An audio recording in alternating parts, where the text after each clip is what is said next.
aussi à des expériences de star investis, qui est, corrigez-moi si je comprends, DG Star. Vous êtes DG?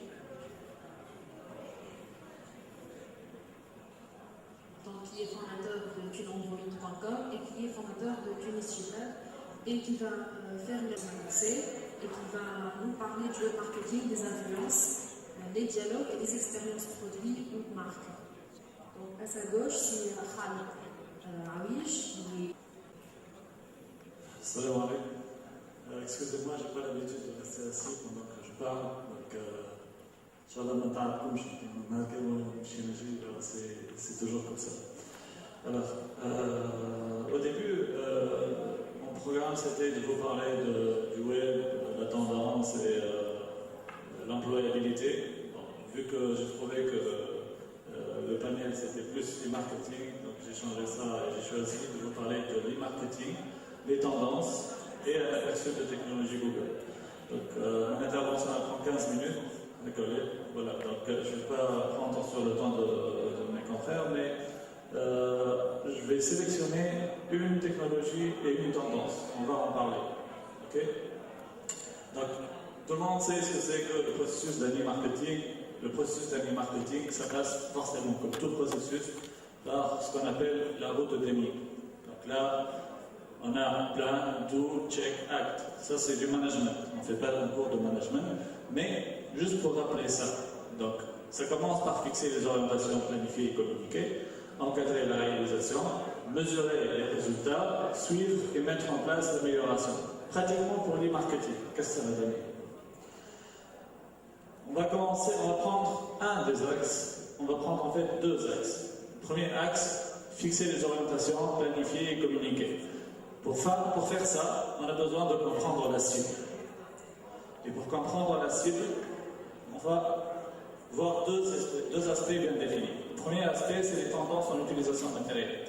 C'est-à-dire que ma cible, comment est-ce qu'elle va recevoir mon information?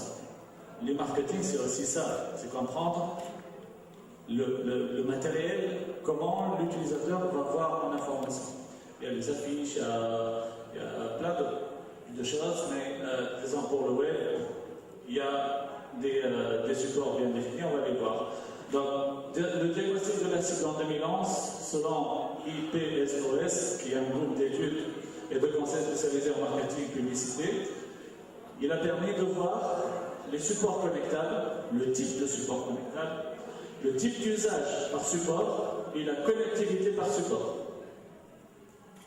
Les supports connectables pour l'année 2011, ça a donné ça. Alors, juste pour vous donner une idée, les PSOS, ils ont suivi ces tendances-là depuis maintenant 20 ans. Okay. Aujourd'hui, en 2011, ça a donné 75% de la connectivité se passe via un PC, 41% via une console de jeu. C'est exceptionnel.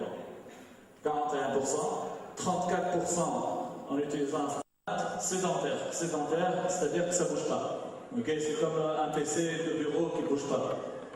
Nomade, c'est-à-dire on le prend avec nous, on l'utilise, etc.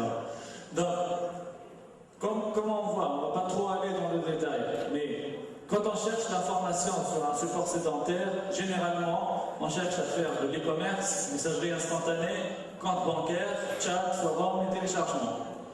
Quand on a un smartphone, on l'utilise pour se connecter, le type d'information qu'on cherche, c'est des infos pratiques, radio en ligne, réseaux sociaux, email, événements en direct. Quand on est nomade ou sédentaire et qu'on cherche un contenu, on consulte généralement des blogs, des vidéos en ligne, actualités, télévision en ligne, jeux en ligne, podcast radio, bande-annonce, etc. Ça, c'est le type de contenu que généralement on le cherche. Et au milieu, comme vous voyez, la tendance part vers la tablette. La connectivité par support. Bon, on va louper pour aller vite. Comprendre la cible des tendances marketing pour 2012. Comprendre la cible, les tendances de l'e-marketing pour l'année 2012. On va sélectionner un seul aspect. On va en parler. Donc, quand on fait de l'e-marketing, il y a plusieurs choses qu'on peut faire dans le cadre de l'e-marketing. La tendance aujourd'hui, en 2012, on a choisi de vous parler des jeux e-marketing. Et d'ailleurs, ça va servir à mon collègue, je pense. Donc, on va se focuser sur les jeux. Les jeux, c'est un excellent support de com en ligne. C'est un excellent outil qu'on utilise pour l'e-marketing. D'après les études qui ont été effectuées, les annonceurs créent des jeux pour la notoriété, le trafic et l'animation. 70% des annonceurs utilisent l'outil jeu avant tout pour collecter des contacts opt-in. Qu'est-ce que ça veut dire des contacts opt-in? C'est des contacts que nous, on donne l'autorisation à l'annonceur de l'exploiter. Généralement, ça passe par des jeux quand on voit 70%. Ils obtiennent en moyenne 59% de contacts opt-in parmi les participants inscrits à ces opérations. C'est-à-dire 59% des contacts opt-in des participants sont inscrits, c'est-à-dire on les collecte principalement à travers les jeux. Allez les jeux. On les utilise pour deux choses. Allez les jeux, je ne sais pas, mais c'est-à-dire l'objectif de passer par les jeux. On travaille sur trois choses principalement. Donc on utilise les jeux pour faire du branding ou de la notoriété. On utilise les jeux pour générer du trafic ou pour le lancement d'un nouveau produit. Et on utilise les jeux pour l'animation autour d'un événement, d'un temps fort ou sur le site web de la marque. A été multiplié par 5. Et cette étude a été effectuée par la fabrique Un Jeu et Ados. C'est un groupe, je pense, international, mais Ados français. Donc, le nombre d'opt-in, c'est-à-dire les mails, les contacts qu'on reçoit, aujourd'hui, on le reçoit principalement via les réseaux sociaux après les jeux. Qui est fait pour concurrencer Facebook, n'est pas que ça. Parce que Google, aujourd'hui, elle a compris toute l'importance derrière les réseaux sociaux. Et elle s'est beaucoup inspirée de l'expérience Facebook dans ce sujet-là. Donc elle a créé Google+. Google+, 40 millions de membres en octobre 2011. Et Google+, c'est 400 millions de membres avant fin 2012. 400 millions de membres, c'est énorme si on le fait en une seule année. Ok. أول حاجة عملوها على Google, elle a activé les jeux. La première chose qu'elle a faite, c'est activer les jeux. Aujourd'hui, elle a activé les pages fans, etc., les pages avec plusieurs utilisateurs, mais l'objectif derrière ça, cette première action qui est d'activer les jeux, c'est de connecter les deux mondes, réseaux sociaux, jeux. Ok? Parmi les avantages de Google+, comme réseau social, c'est la parfaite intégration dans le cloud de Google. Quand on dit parfaite intégration dans le cloud de Google, c'est par rapport à la connectivité entre votre mail et Google+, l'intégration de vos photos, vidéos dans Google+, l'intégration du mobile dans Google+, tout est interconnecté entre les différentes technologies de Google. Il faut les utiliser. Parmi les outils, donc, avant tout Google Analytics, c'est un outil d'analyse multiplateforme. C'est-à-dire, aujourd'hui, quand on parle de Google Analytics, on dit que c'est dédié aux sites web. C'est pas vrai. C'est pas que les sites web. Google Analytics, aujourd'hui, peut être intégré comme des applications.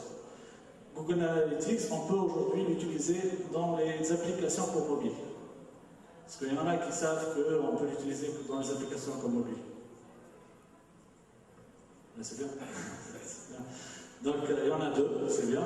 Mais il faut savoir, c'est qu'on peut paramétrer notre application pour savoir exactement la façon avec laquelle l'utilisateur est en train d'interagir avec l'application et savoir les pages dans l'application que l'utilisateur utilise beaucoup.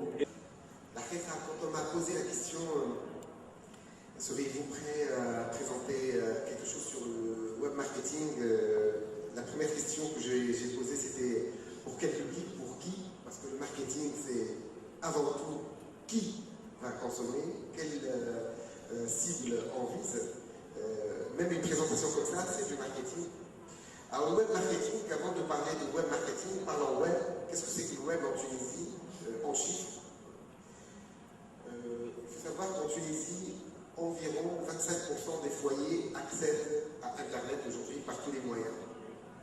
25%, c'est un taux relativement élevé quand on le compare à ce qui se passait il y a un an et demi, 2 ans.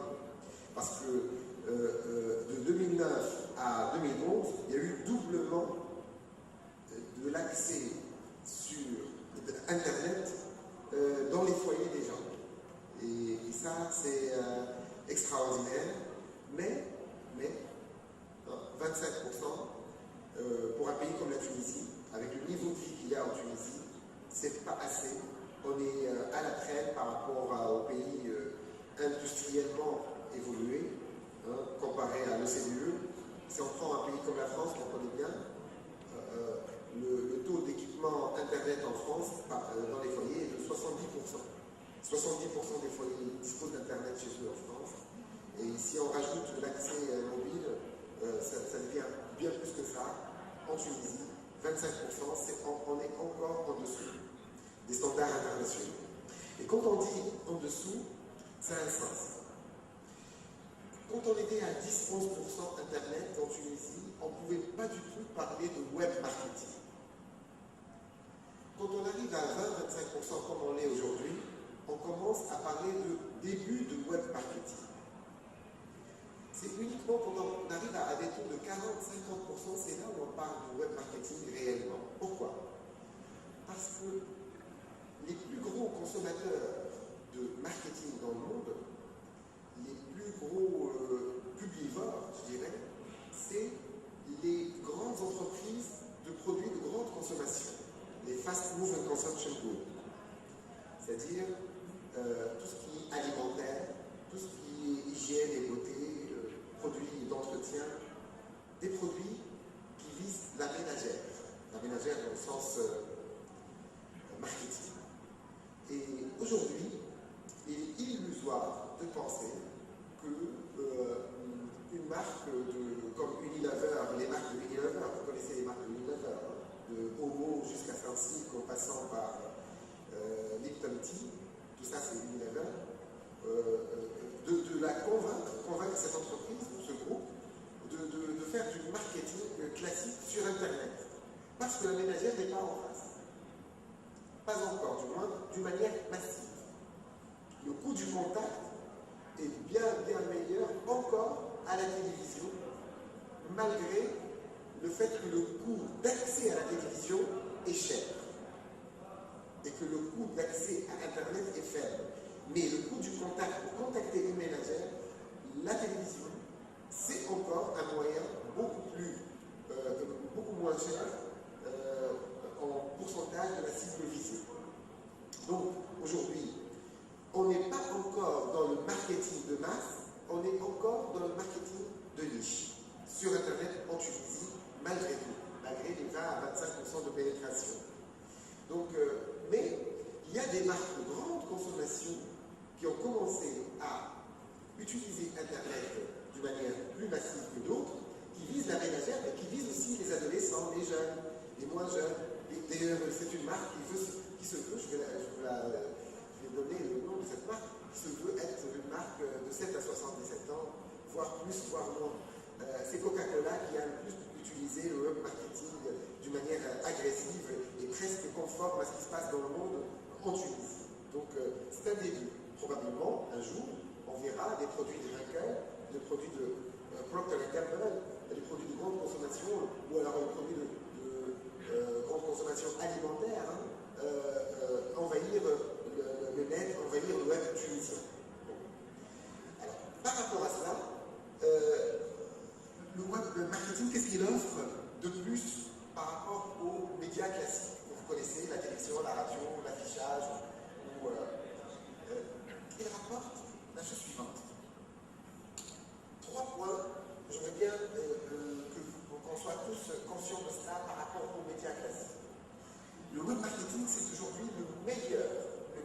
moyen d'influencer les gens. Donc le web, c'est égal influence.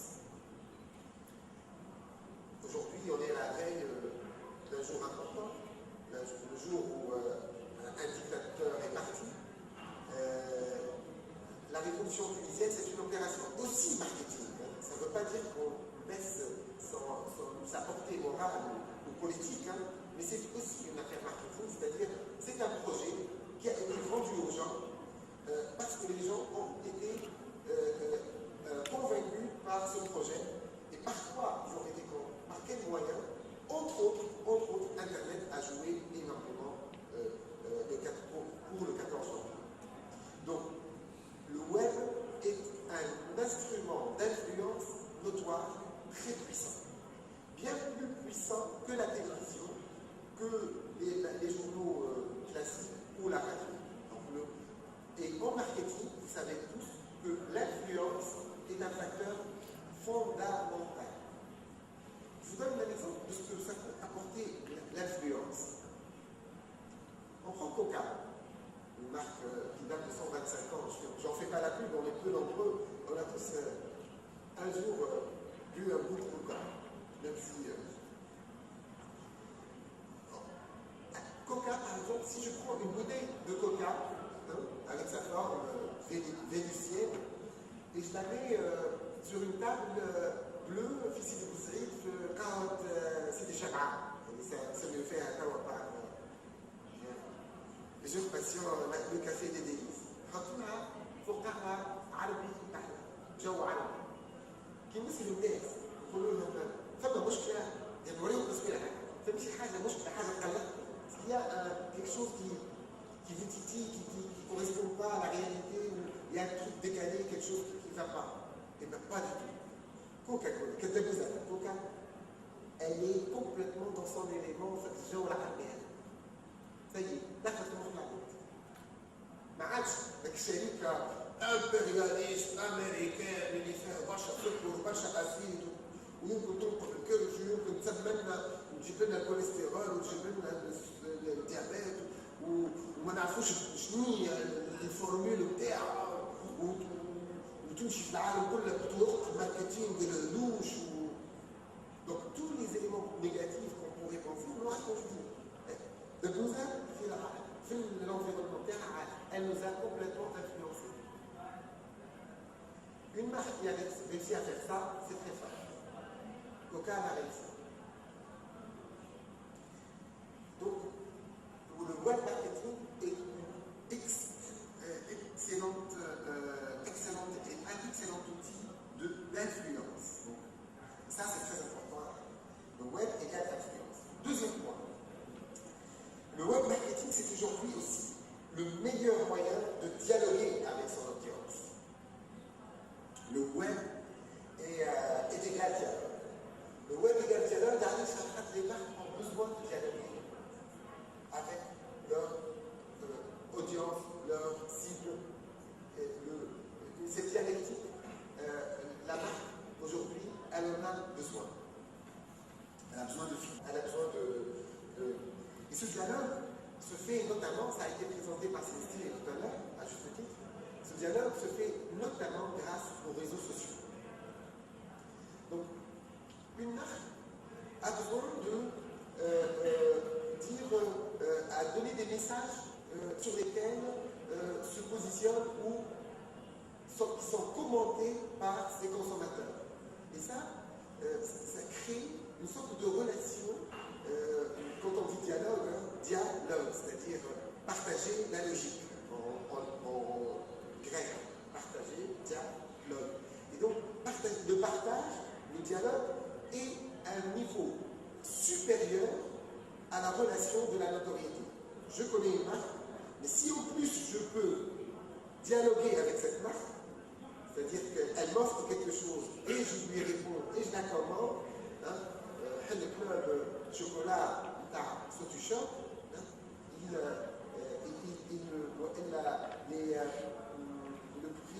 produit Tris, que vous connaissez, avec sa patate. Je vis avec, je communique avec, je partage des idées avec, how etc. Le produit est sympathique, mais nous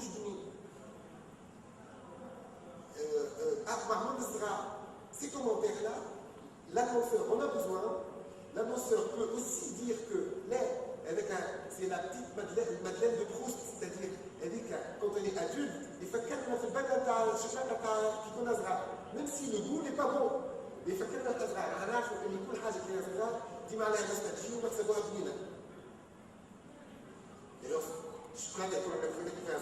c'est dégueulasse, c'est même pas du chocolat. Mais qu'est-ce que. Donc, on peut jouer là-dessus. L'échange de la marque à travers les réseaux sociaux, ce partage, ce dialogue est fondamental pour la marque, pour sa pérennité. Donc, sur ce point-là, sur le deuxième point, après avoir indiqué le premier point qui est le web marketing, le web égale influence, le deuxième point, c'est le web égale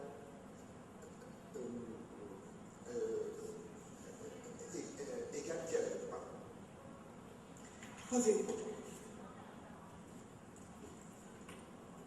Le web aujourd'hui est un excellent outil, le web marketing est un excellent outil aujourd'hui de faire vivre des expériences, faire vivre l'expérience d'une marque ou d'un produit. Ça peut être un service, hein, ça peut être un hôtel. Regardez TripAdvisor pour tout ce qui est hôtellerie.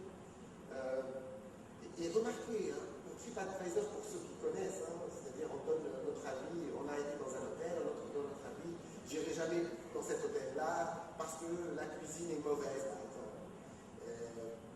par exemple. Et ça, aujourd'hui, c'est beaucoup utilisé de par le monde. Mais il y a des points positifs, il y a des points négatifs. Mais dans les points négatifs, l'annonceur lui-même, enfin, le propriétaire de l'hôtel, a le droit d'expliquer pourquoi il y a eu une mauvaise expérience avec la cuisine pour une période donnée.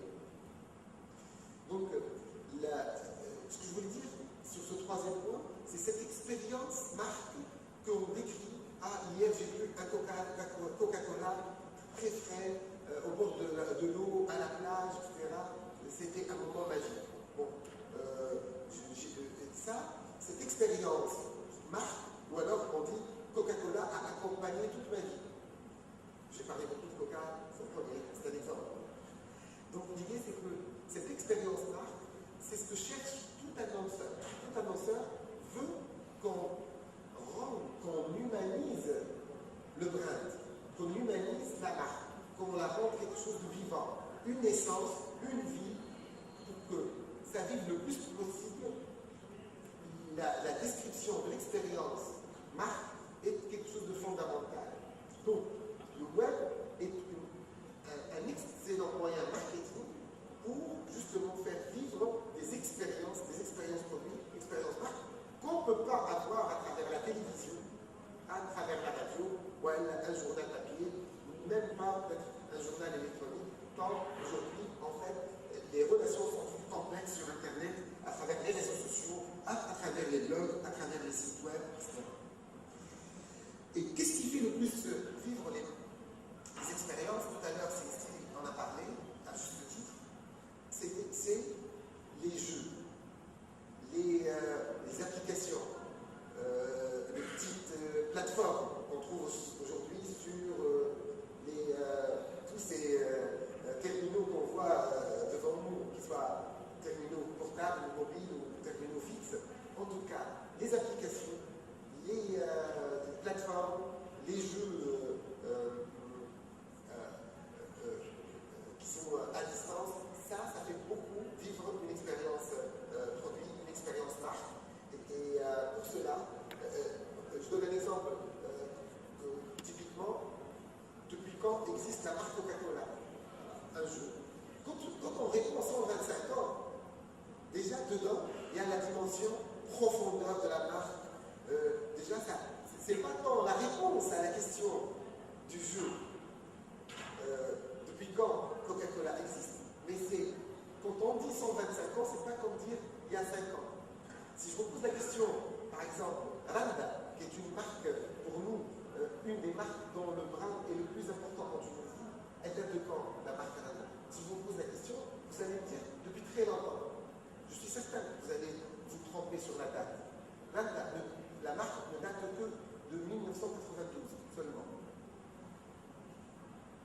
alors qu'on a l'impression qu'elle est avec nous, toujours avec nous.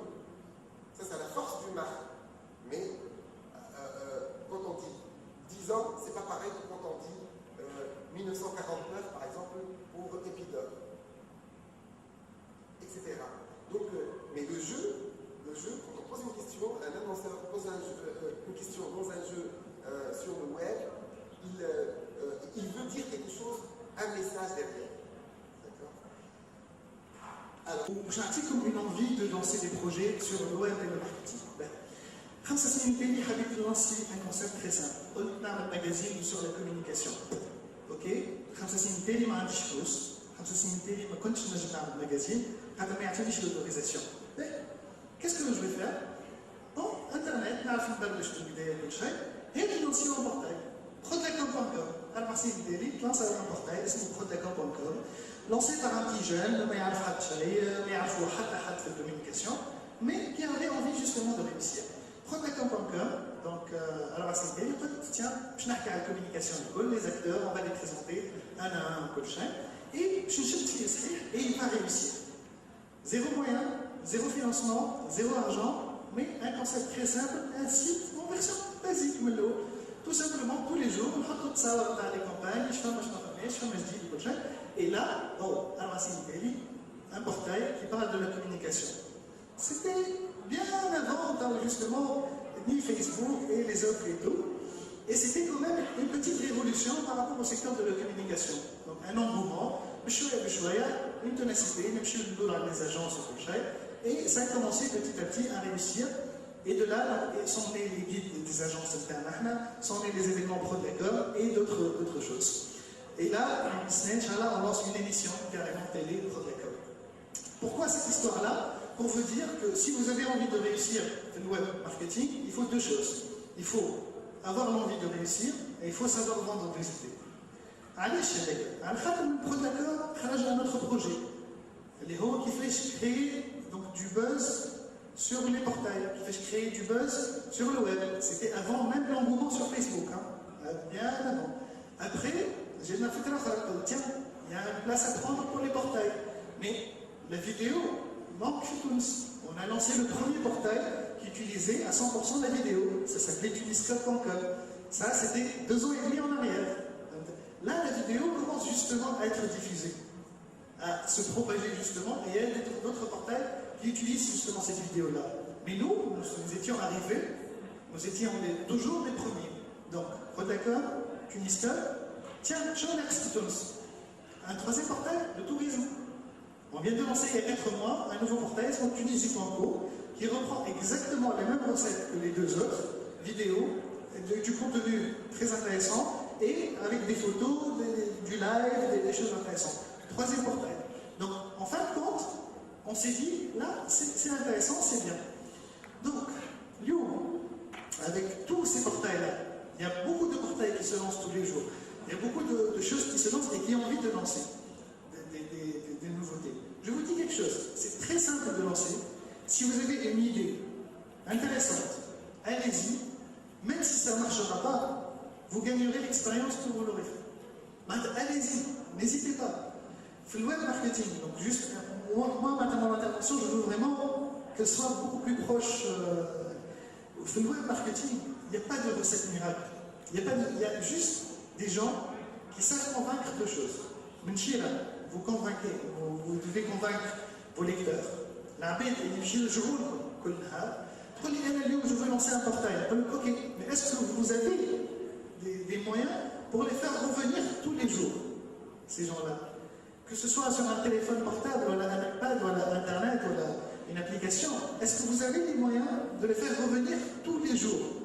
Qu'ils soient addicts à votre application, à votre portail, à votre chose. C'est ça l'importance. Donc vous devez convaincre vos lecteurs, et de l'autre côté, vous devez convaincre vos annonceurs.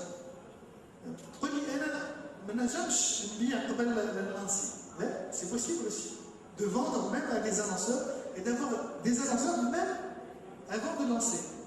Mais avec une étude, j'ai dit on cible le temps, on aura tant de visiteurs par jour. On estime de visiteurs. Si vous êtes sûr de ce que vous présentez, si vous êtes sûr de ce que vous voulez atteindre, et si vous vous engagez à atteindre ça, ça peut être pas mal. Donc en fait, l'idée c'est ça. C'est que j'ai trop le matin, moi je vais faire 100 000 visites la première année. Quand le lanceur, ok. Les 2 premiers mois. Donc c'est ça, si vous lancez quelque chose, faites vos preuves, tout simplement. Après, le web marketing, il faut un métier de mais je voulais juste vous dire 2 petits mots. Si vous voulez lancer, lancez maintenant, mais soyez sûr et montrez que vous pouvez réussir. Bon. Merci. Je vais commencer par vous présenter l'essentiel de la formation que nous dispensons à l'Institut supérieur des arts multimédia de Namibia dans le domaine du web, puisque c'est l'actualité de ce forum. Donc, en gros, nous avons 2 licences. La première, c'est la licence fondamentale en informatique multimédia. Donc, les étudiants issus de cette licence ont un profil de développeur, qui connaissent tous les langages du web en général. On a également la licence appliquée en communication multimédia. Donc là, contrairement à la première licence, les diplômés ont plutôt un profil de designer, donc ce sont 2 licences complémentaires. On a également la licence co-construite, donc là c'est tout ce qui est les films, la réalisation de films d'animation en 3D, des fois de faire publicitaire également. Et ensuite, en 2e cycle, on a 2 masters en ingénierie des médias, donc tout ce qui est com, en multimédia et image numérique, ainsi qu'un cycle ingénieur en appliqué au multimédia, dans une des options est la réalité virtuelle. Et on projette dans le futur d'avoir de lancer le côté recherche, avec un master en recherche, puis le doctorat. Donc pour le corps enseignant, la majorité des corps enseignants, vous voyez 39% sont des experts. Donc ce sont des experts associés, sont des chefs d'entreprise ou bien des chefs de projet qui travaillent en entreprise qui viennent enseigner également à l'ISA. Donc sur ce point-là, ça nous aide également à savoir qu'est-ce qui est demandé au niveau des entreprises sur le terrain. L'un des problèmes majeurs pour ce qu'on rencontre, donc c'est pour ça que je voulais l'évoquer aujourd'hui, c'est tout ce qui est les stages, parce qu'une partie de notre formation est basée sur les stages. Donc je voulais juste profiter de l'occasion pour dire que contrairement à ce qui se faisait avant, il y avait des fois des problèmes sur la confidentialité. Donc tout ça s'est résolu parce qu'il y a des lois qui sont passées qui garantissent la confidentialité des informations des entreprises lors des stages, PFE, ainsi de suite. Donc pour passer au vif du sujet, donc je voulais présenter un domaine à promouvoir à mon avis. Donc c'est quelque chose qu'on peut retrouver sur le web, sur les consoles ou bien sur tout ce qui est Android ou iPhone, c'est les jeux vidéo. Donc je vais vous présenter une vidéo qui va durer 1 minute. Donc c'est un niveau d'un jeu qui a été fait dans le cadre d'un PFE avec une entreprise avec laquelle on a l'habitude de collaborer, donc on est présent. Donc c'est l'écran, normalement il y a le logo en bas, mais l'écran est mal cadré, donc c'est Cube 3D Technologies. Donc je vais présenter la vidéo.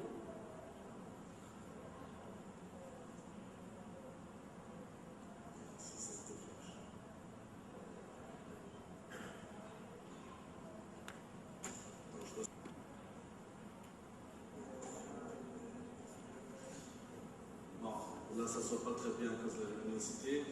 Donc, contrairement à ce qui se faisait avant, tous les jeux qu'on voyait avant sur le web ou les consoles, c'est généralement de la 2D. Donc ici, on passe à la 3D. Donc les compétences, elles existent en Tunisie. On a des étudiants qui savent manier la 3D.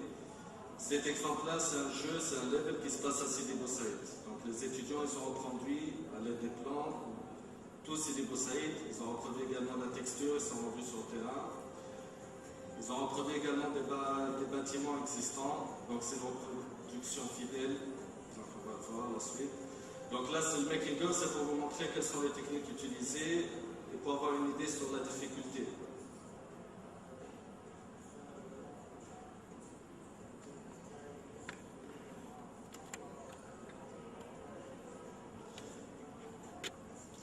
Donc vous voyez ici, créer également tout ce qui est personnages qui vont intervenir dans le jeu.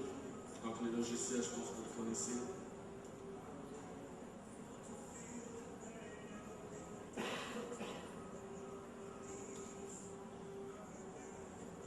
Donc là, c'est la création des interfaces.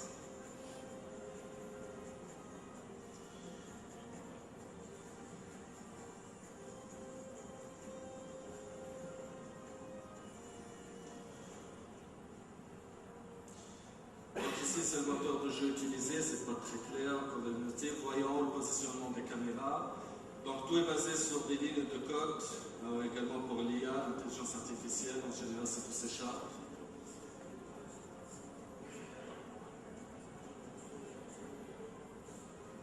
Donc là vous voyez le résultat, en gros c'est le terrain de jeu, la limatique.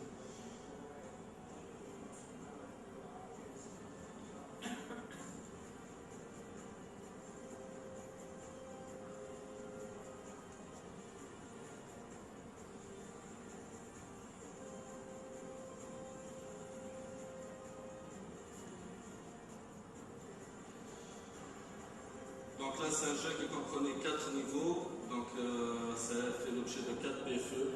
En cours, il y a 12 étudiants qui ont trouvé ce projet, dont les nombres de 3 qui sont présents ici. Voilà, je passe sur l'exposé. Donc pourquoi c'est un domaine que je voulais présenter?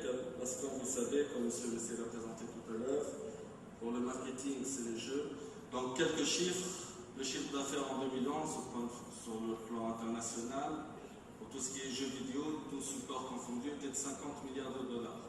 Le taux de croissance professionnelle de 9,1% par an. Et le public mondial évalué à 2 milliards de personnes. Donc, pour 2012, les prévisions concernant le jeu vidéo en général, c'est de 111 milliards de dollars. Actuellement en Tunisie, on a, à ma connaissance, je ne vais pas me tromper, il y a uniquement 3 entreprises qui travaillent dans le domaine du jeu vidéo. Une des entreprises que j'ai citées tout à l'heure, plus 2 autres qui sont partenaires. Point de vue enseignement, développement des jeux vidéo, on est le seul établissement étatique à l'enseigner, donc il faudrait que ça soit un peu plus généralisé. Et il faudrait faire un peu plus d'interactivité et de publicité pour cet enseignement pour privilégier nos diplômés à trouver de l'emploi. Donc normalement il y a une dernière ligne, vous voyez le petit Android à droite là. C'est juste pour dire qu'on a déjà développé des jeux sur Android et sur iPhone. Il y a beaucoup de gens qui ne le savent pas. J'ai assisté personnellement à plusieurs événements dans le Orange Summer Challenge. Et à la fin, une des remarques d'une personne présente, c'était quand le premier jeu 100% tunisien. Le jeu 100% tunisien sur Android, ça existe déjà depuis juin dernier, juin 2011. Mais personne ne le sait pour l'instant, sauf si parce qu'on a un projet en cours pour un jeu. Il faudra qu'on le fasse. Donc, pourquoi aujourd'hui je voulais parler de la VR Game? La VR Game, c'est quoi? C'est l'utilisation des technologies 3D pour réaliser une immersion dans le monde virtuel et créer de l'interactivité en temps réel. Donc, à l'étranger, c'est déjà beaucoup utilisé. Ça permet de montrer une marque de commerce dans un contenu divertissant. Et ça touche un grand public. Le public, contrairement à ce qu'on pense, ce n'est pas les jeunes, ce n'est pas les ados. La majorité, l'âge moyen, c'est de 25 ans. Donc c'est les adultes qui sont touchés généralement par ça. Donc pourquoi utiliser les advergames, les avantages? On peut créer des expériences utilisateurs, c'est une bonne façon de se faire connaître, de positiver avec le consommateur, de faire vivre une expérience nouvelle. Il a l'avantage de se reprendre à l'internaute, c'est très immersif. En général, dès qu'on joue à un jeu vidéo, on est plongé dedans. Plus l'internaute joue, plus il essaie de gagner et avancer dans le jeu, plus il est exposé à la marque, donc il va retenir la marque. Ça va permettre de booster la notoriété de la marque, de la mémoriser notamment. Et ce qui est demandé, c'est fidéliser et recruter de nouveaux clients. Donc vous voyez sur les réseaux sociaux ici, les jeux qu'on développe, c'est assez léger. C'est pas parce que c'est des produits que c'est assez léger, on peut les faire sur des pages web. D'accord? Donc on peut utiliser, comme ça fait juste par exemple, le système de parrainage. Plus vous parrainez des gens, des joueurs, plus vous avez des avantages dans le jeu, vous évoluez rapidement. Et il manque également ici la dernière ligne, c'est pas visible, c'est vendre le produit. Donc le principe de la game, comme indiqué tout à l'heure, c'est faire du trafic autour de la marque, collecter des informations sur les joueurs et utiliser ces informations pour fidéliser ou bien pour orienter les prochaines campagnes de marketing ou bien de publicité. Donc, je voudrais montrer un autre exemple qui nous a été fourni par l'entreprise Q. Donc ici, c'est un jeu qui est sous réseau, ça veut dire que de chez vous, vous pouvez jouer contre quelqu'un qui est à l'autre bout du monde. C'est toujours en 3D, en temps réel, vous voyez qu'on peut insérer ce qu'on veut dans le jeu. Donc vous voyez ici, il y a plusieurs marques qui sont insérées, ici c'est des tableaux. Vous pouvez trouver les marques insérées sous d'autres formes, vous pouvez entrer dans une chambre une pièce du jeu. Trouver par exemple la bouteille de Coca-Cola, c'était tout à l'heure, ou bien autre chose. Donc vous voyez, dans le jeu, ce qui est intéressant, c'est qu'on peut mettre ce qu'on veut. Je vais ici.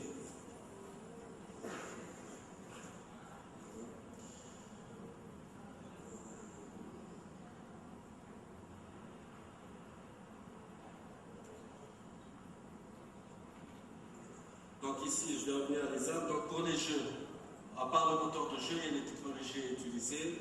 Donc actuellement, les jeux les plus connus, je pense qu'en Tunisie surtout, c'est le jeu de football, FIFA 2011, tout. Les technologies utilisées, je vais montrer un exemple de technologie, c'est surtout les mocap. Donc on s'est doté à l'ISAM d'un labo de motion capture. Donc ici, vous voyez, le principe c'est qu'on a une personne qui porte une combinaison dotée de plusieurs marqueurs. La pièce est équipée de 24 caméras infrarouges.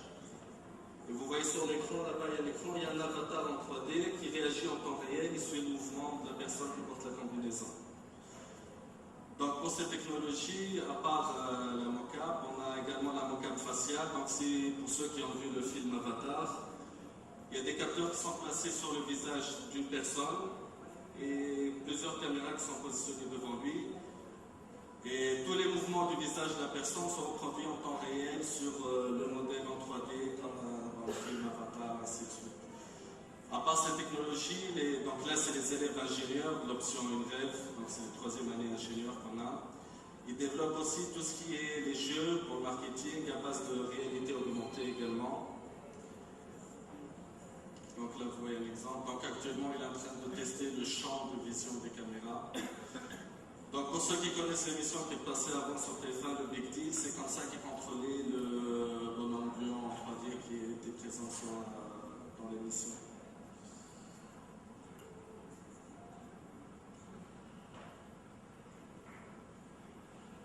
Ici pour faire de la pub aux étudiants, surtout pour dire que les compétences existent. Est-ce que vous avez des questions à poser? Oui, donc mademoiselle, si vous pouvez vous présenter et poser votre question. Alors, Limraïs, moi je suis consultante marketing sur la région Marseille et parallèlement je mène actuellement une étude sur le marché tunisien et maghrébin pour tout ce qui est internet mobile dans le cadre d'un MBA que je fais à Paris. Donc ma question s'adresse à monsieur le Sigma. Voilà. Si vous permettez, donc j'ai une question par rapport au marché. Donc j'aimerais savoir si vous avez des chiffres par rapport à ce que représente l'investissement dans le marketing en Tunisie par rapport à la bulle marketing et si vous avez aussi un chiffre sur le chiffre d'affaires global généré par ce segment de marché. Et ma question s'applique aussi aux autres pays puisque je sais que vous touchez aussi l'Algérie et le Maroc. Très bien. Merci. En fait, pour vous répondre, en Tunisie, ce dont on dispose, c'est les investissements publicitaires sur les sites web Internet. C'est du web, c'est une partie du web marketing, mais moi j'ai, tout à l'heure dans ma présentation, j'ai mis en avant plus la notion d'interactivité pour créer des ponts entre le consommateur et les marques et les brands davantage et les consolider. Mais aujourd'hui, on en est encore au niveau de plus de la pub classique sur les sites web en Tunisie, les bannières, etc. Alors, en Tunisie, en 2011, il y a eu l'investissement publicitaire brut total s'élève à, s'est élevé à 146 millions de dinars, tous médias confondus. Tous médias confondus. TV, radio, presse, affichage, Internet. En ce qui concerne Internet, justement, l'achat d'espace sur les sites web Internet en Tunisie s'est élevé à environ, je donne un chiffre brut, mais on va l'affiner la semaine prochaine pour ceux qui sont les plus résistants, les plus courageux. On organise la semaine prochaine Open Sigma, ici même à l'UTICA, et je compte sur votre présence, ça me ferait beaucoup d'honneur de vous recevoir, beaucoup de plaisir de vous recevoir. On va vraiment présenter tous les chiffres, mais pour vous répondre brièvement, la publicité sur Internet a généré, non pas des recettes, mais des investissements bruts publicitaires, plutôt, de l'ordre de 2,5 millions de dinars. Donc, pour connaître le vrai ratio, c'est diviser 2,5 millions de dinars par 146 millions de dinars, et vous obtenez ce que représente l'investissement publicitaire sur Internet en Tunisie. Vous voyez bien qu'on est très très très loin d'une situation comme aux États-Unis, par exemple, où la pub sur Internet représente près de 20% du gâteau global, de l'investissement global de la pub, et que ça croît de 20 à 25% tous les ans. C'est dire à quel point ça va vite. Ceci dit, la situation en Algérie est encore plus faible, donc il ne faut pas croire. Par contre, au Maroc, la situation est très avancée. En absolu, en valeur absolue, le chiffre est d'environ 10 fois plus au Maroc, 10 fois plus, en absolu, mais pas en relatif, parce que l'investissement publicitaire absolu en Maroc est environ de 10 fois plus qu'en Tunisie aussi, tous médias confondus. Voilà, je vous remercie. En 3D qui est en train de toucher la peau, vous avez le retour de force. Ça permet la résistance. C'est quelque chose de mouche, c'est quelque chose de dur ou pas. Donc là, c'est les systèmes, c'est tout ce qui est haptique. Dans la boîte, on a également les systèmes, les gants. Vous voyez, vous portez un gant, vous voyez l'image en 3D de la main, vous manipulez, et ensuite c'est du codage pour interagir avec d'autres objets en 3D.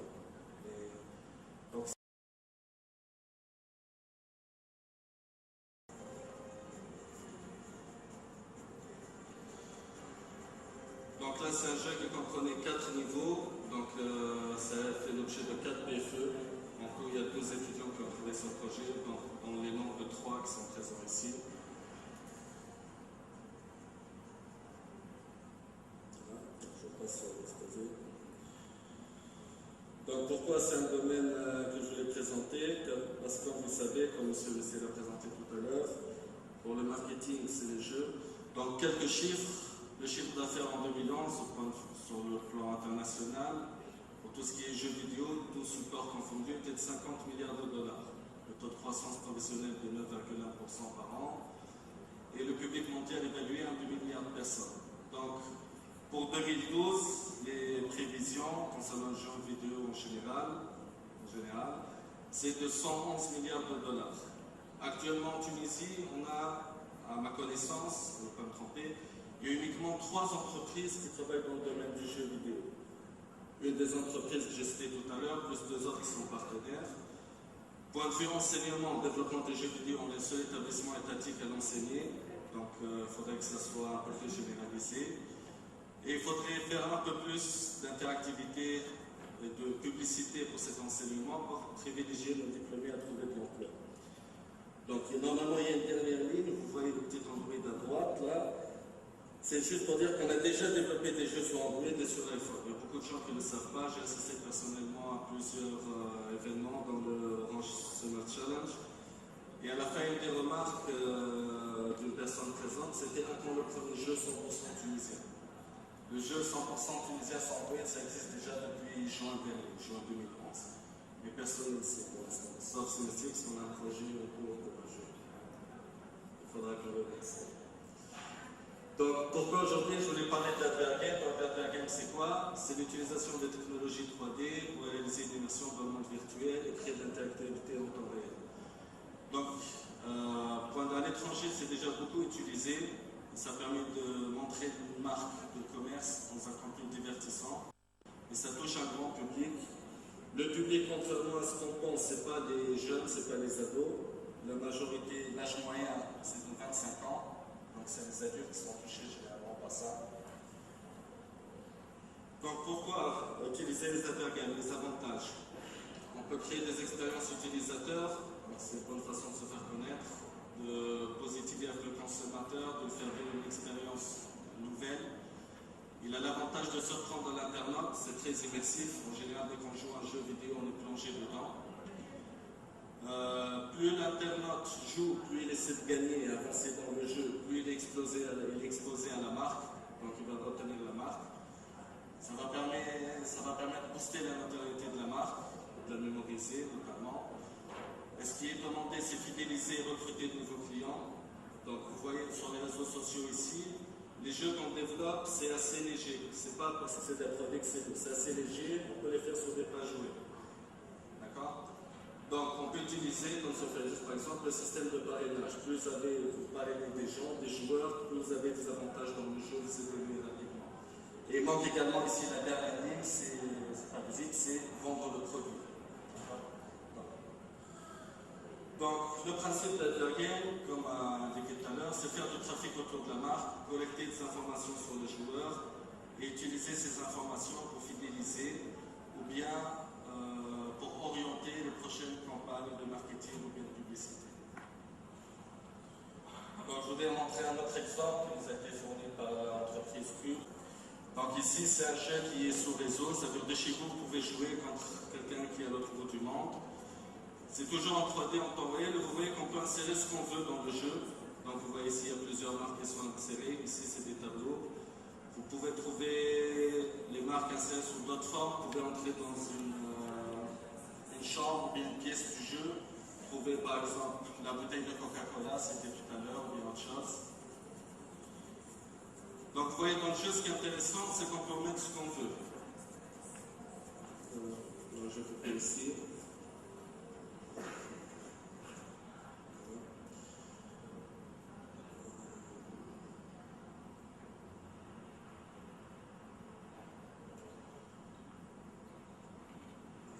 Donc ici, je vais revenir à l'exemple. Donc pour les jeux, à part le moteur de jeu, il y a les technologies utilisées. Donc actuellement, les jeux les plus connus, je pense qu'en Tunisie surtout, c'est le jeu de football, FIFA 2011, toutes les technologies utilisées. Je vais montrer un exemple de technologie, c'est surtout les mocap. Donc on s'est doté à l'ISAM d'un labo de motion capture. Donc ici, vous voyez, le principe c'est qu'on a une personne qui porte une combinaison dotée de plusieurs marqueurs. La pièce est équipée de 24 caméras infrarouges. Et vous voyez sur l'écran, là-bas il y a l'écran, il y a un avatar en 3D qui réagit en temps réel, il suit le mouvement de la personne qui porte la combinaison. Donc pour cette technologie, à part la mocap, on a également la mocap faciale. Donc c'est pour ceux qui ont vu le film Avatar. Il y a des capteurs qui sont placés sur le visage d'une personne et plusieurs caméras qui sont positionnées devant lui. Et tous les mouvements du visage de la personne sont reproduits en temps réel sur le modèle en 3D comme dans le film Avatar, ainsi de suite. À part cette technologie, donc là c'est les élèves ingénieurs de l'option UNREV, donc c'est la troisième année ingénieur qu'on a. Ils développent aussi tout ce qui est les jeux pour le marketing à base de réalité augmentée également. Donc là vous voyez un exemple. Donc actuellement il est en train de tester le champ de vision des caméras. Donc pour ceux qui connaissent l'émission qui est passée avant sur TF1, le Big Deal, c'est comme ça qu'ils contrôlaient le bonhomme gluant en 3D qui était présent dans l'émission.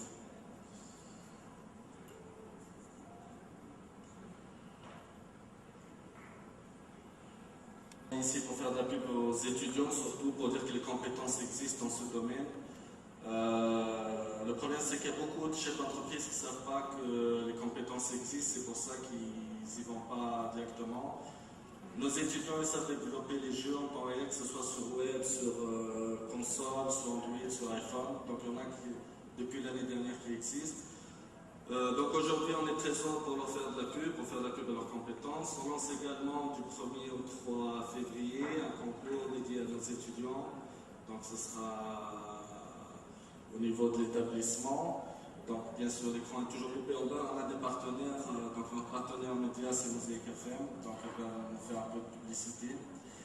Il y a un reportage qui sera réalisé également à l'aide de cette occasion. Donc, durant 48 heures, il y a des groupes d'étudiants qui vont s'affronter, ils vont passer 48 heures à l'ESAM sans rentrer chez eux, ils vont essayer de développer un jeu. Donc Ensuite, c'est un jury qui va leur décerner des prix. Au présent, est-ce que vous avez des questions à poser? Oui, donc mademoiselle, si vous pouvez vous présenter, poser votre question. Alors, Limraïs, moi je suis consultante marketing sur la région Marseille et parallèlement je mène actuellement une étude sur le marché tunisien et maghrébin pour tout ce qui est Internet mobile dans le cadre d'un MBA que je fais à Paris. Donc ma question s'adresse à monsieur Sigma. Voilà. Si vous permettez, donc j'ai une question par rapport au marché.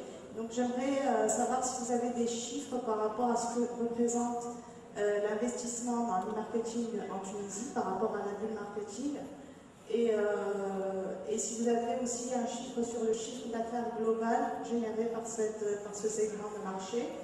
Et ma question s'applique aussi aux autres pays puisque je sais que vous touchez aussi l'Algérie et le Maroc. Très bien. Merci. En fait, pour vous répondre, en Tunisie, ce dont on dispose, c'est les investissements publicitaires sur les sites web Internet. C'est du web, c'est une partie du web marketing, mais moi j'ai, tout à l'heure dans ma présentation, j'ai mis en avant plus la notion d'interactivité pour créer des ponts entre le consommateur et les marques et les brands davantage et les consolider. Mais aujourd'hui, on en est encore au niveau de plus de la pub classique sur les sites web en Tunisie, les bannières, etc. Alors, en Tunisie, en 2011, il y a eu l'investissement publicitaire brut total s'est élevé à 146 millions de dinars, tous médias confondus. Tous médias confondus. TV, radio, presse, affichage, Internet. En ce qui concerne Internet, justement, l'achat d'espace sur les sites web Internet en Tunisie s'est élevé à environ, je donne un chiffre brut, mais on va l'affiner la semaine prochaine pour ceux qui sont les plus résistants, les plus courageux. On organise la semaine prochaine Open Sigma, ici même à l'UTICA, et je compte sur votre présence. Ça me ferait beaucoup d'honneur de vous recevoir, beaucoup de plaisir de vous recevoir. On va vraiment présenter tous les chiffres, mais pour vous répondre brièvement, la publicité sur Internet a généré, non pas des recettes, mais des investissements bruts publicitaires, plutôt de l'ordre de 2,5 millions de dinars. Donc, pour connaître le vrai ratio, c'est diviser 2,5 millions de dinars par 146 millions de dinars et vous obtenez ce que représente l'investissement publicitaire sur Internet en Tunisie. Vous voyez bien qu'on est très loin d'une situation comme aux États-Unis, par exemple, où la pub sur Internet représente près de 20% du gâteau global, de l'investissement global de la pub, et que ça croît de 20 à 25% tous les ans. C'est dire à quel point ça va vite. Ceci dit, la situation en Algérie est encore plus faible, donc il ne faut pas croire. Par contre, au Maroc, la situation est très avancée. En absolu, en valeur absolue, le chiffre est d'environ 10 fois plus au Maroc, 10 fois plus, en absolu, mais pas en relatif, parce que l'investissement publicitaire absolu en Maroc est environ de 10 fois plus qu'en Tunisie aussi, tous médias confondus. Voilà, je vous remercie. En 3D qui est en train de toucher la peau, vous avez